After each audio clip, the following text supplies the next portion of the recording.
Alexandra, frage die Karten, zeigen mir einen Weg. Ja, schönen guten Morgen, ihr Lieben.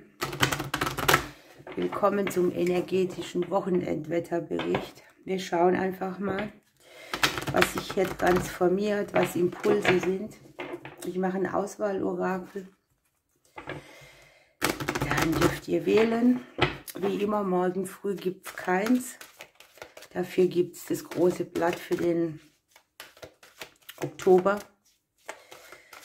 Ja.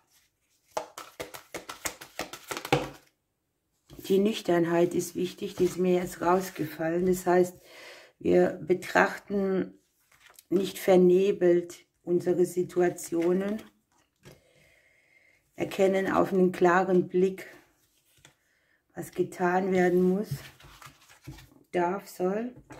Und das Ganze könnte mit Entscheidungen zu tun haben, also objektiv gucken, was man wie entscheidet oder auf den Weg bringt.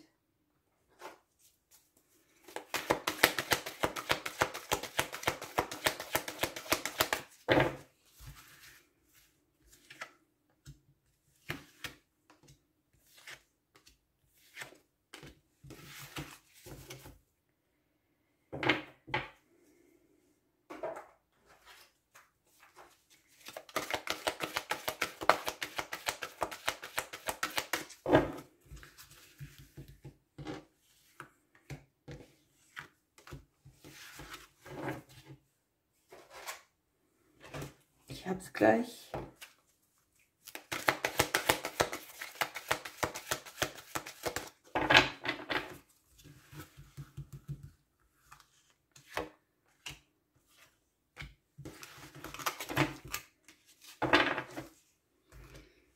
So.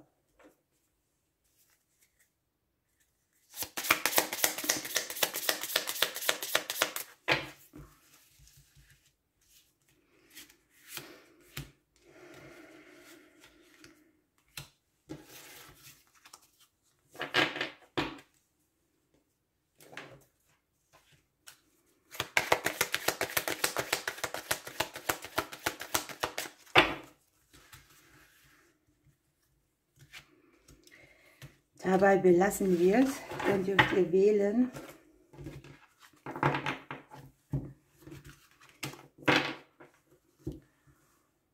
Sucht euch eine Seite aus. Ich würde spontan und schnell sagen, ich nehme die rechte. Schauen wir, was da liegt.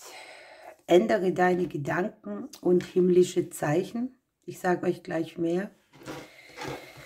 Dann haben wir Wünsche werden wahr. Bald schon wird wahr, wonach dein Herz sich sehnt. Und hier ist eine neue Idee. Das passt bei mir gerade auch super gut, denn ich habe tatsächlich was Neues vor. Ich verrate es euch aber noch nicht. Wir haben den Mond. Der Mond vereinigt Gegensätze, Zartheit und Kraft und schenkt den Schlaf des kleinen Todes des Vergessens, um neu geboren zu werden. Hier geht es darum, mit dem Leben zu tanzen. Die Einhörner sagen hier, die Antwort, die du suchst, ist Liebe. Wir haben etwas kränkelt vielleicht ein bisschen, vielleicht auch die Neubeginne. Das passt irgendwie sehr gut, denn hier steht man wieder auf, hier hat kurzfristig etwas nicht geklappt. Vielleicht hat man auch Richtungswechsel für eine neue Idee, die man umsetzen will, auch in Liebe. Ne? Und es geht darum, wirklich Infos zu kriegen, Neuanfänge zu kreieren. Es geht vielleicht auch um Kleinigkeiten, die man umstrukturiert. Man geht unvoreingenommen an die Dinge, ist interessiert. Ja? Und es ist eigentlich so, wie man etwas Neues auf die Welt auch bringt. Ne? Dann haben wir hier die Reisezeit. Könnte auch eine Auszeit sein. Etwas unternehmen. Die Seele sehnt sich nach frischem Wind.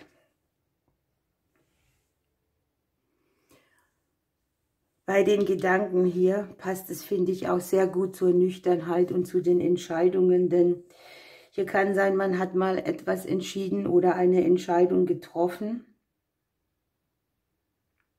und man hätte mehr Infos gebraucht, damit irgendetwas eben nicht kränkelt. Und wir sollen jetzt hier daraus lernen, dass wir unsere Meinung jederzeit ändern dürfen und dass unsere Gedanken vielleicht in der Bilanz betrachtet, wenn wir nach hinten gehen, falsch waren, aber uns dieses Wissen, das wir daraus gezogen haben, eben für das Heute dient und möglicherweise geht es auch wirklich um alte Denkmuster, die man hier weglässt.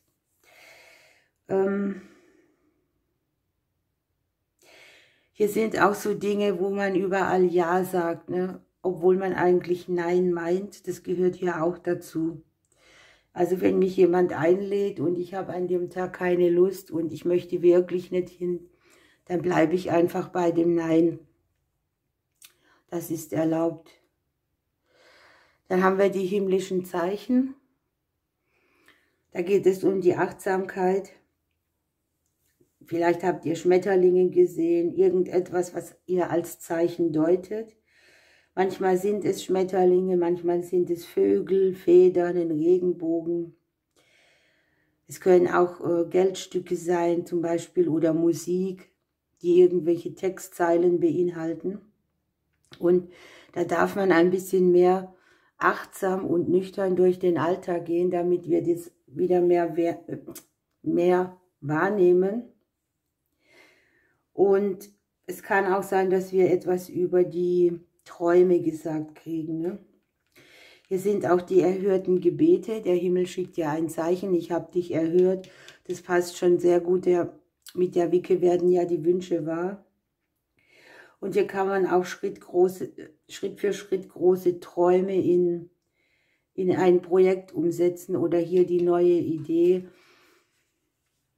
das man so vorhat für sein Leben oder von was man immer mal schon geträumt hat. Ja,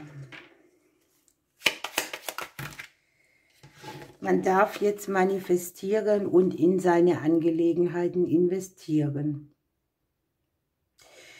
Das, was du mit Liebe tust, das wird ja auch immer was zurückgeben, ne? Es gibt so viele liebevolle Dinge, die man tun kann und auch für sich investieren. Dass alleine das Gestalten davon schon einen riesen Spaß macht. Okay, dann gucken wir auf die andere Seite.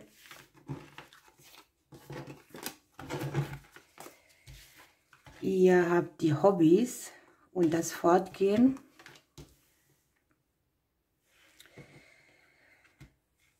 Ihr habt, dass ihr die Weisheit, die ihr besitzt, mit anderen teilen könnt, etwas weitergeben von eurem Wissen, von euren Gaben, vielleicht auch von euren Hobbys. Und ihr dürft hier heitere Gedanken haben, euch auf die vielen Segnungen fokussieren, die es im Leben gibt. Dann verschwindet alles Schwere, vielleicht auch ein oder anderes überflüssiges Pfund oder irgendeine Melancholie, die einem das Leben manchmal mitgibt. Ihr habt den Löwenzahn, erde dich und fliege hoch. Diese Pflanze hat ganz tiefe Wurzeln, also man ist gut geerdet und man hat trotzdem die Möglichkeit, mit der Pusteblume die Samen in die Welt zu bringen. Ne?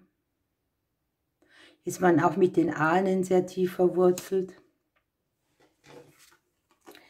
Ihr habt die Bewegung, also gibt etwas Energie, bewegt etwas nach vorne, bewegt euch selbst, bleibt nicht stehen. Das passt zu dem hier, mit dem Fortgehen verlässt man ja auch irgendeine Situation. Man geht in Bewegung, man tut etwas, was man vielleicht überfälligerweise schon lange hätte tun sollen. Man verlässt einen Platz, man verlässt eine Situation. Man verlässt vielleicht auch die Gedanken, die runterziehen oder die erstarrend sind.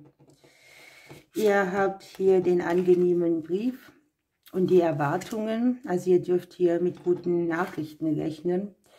Und hier habt ihr noch, sieh es nicht zu eng. Viel zu schnell nehmen wir etwas persönlich, obwohl es nicht so gemeint ist. Bleibe gelassen und fröhlich. Die Heiterkeit habt ihr zweimal, ne? Erwartet ihr tendenziell gute Nachrichten, aber etwas braucht ein bisschen mehr Zeit. Es kann auch sein, dass ihr etwas mit größerem Aufwand betrieben habt, was nicht sofort belohnt ist oder wird. Aber mit Ruhe und Gelassenheit könnt ihr gute Dinge erwarten. Denn die gute Nachricht hier, die hier liegt, der angenehme Brief, der verspricht einfach auch relativ flott, für uns flott, ne? Obwohl die Karte eigentlich sagt, habt noch in etwas Geduld. Wenn du die Geduld aufweist, kommt auch relativ flott eine Konversation, ein Kontakt, etwas, was du brauchst, um neue Infos zu kriegen, die du im Leben umsetzen kannst, ne? Oder wie du irgendwas im Leben umsetzen kannst. Hier mit der Hobbykarte darf man sich auch ein bisschen fragen, wie verbringt man denn seine Zeit?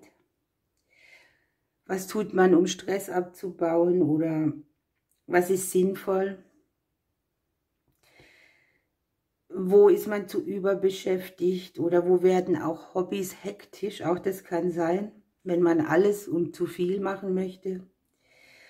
Und man kann sich ja auch vorstellen, wenn man unbegrenzt Zeit hätte, was würde man mit dieser Zeit anfangen?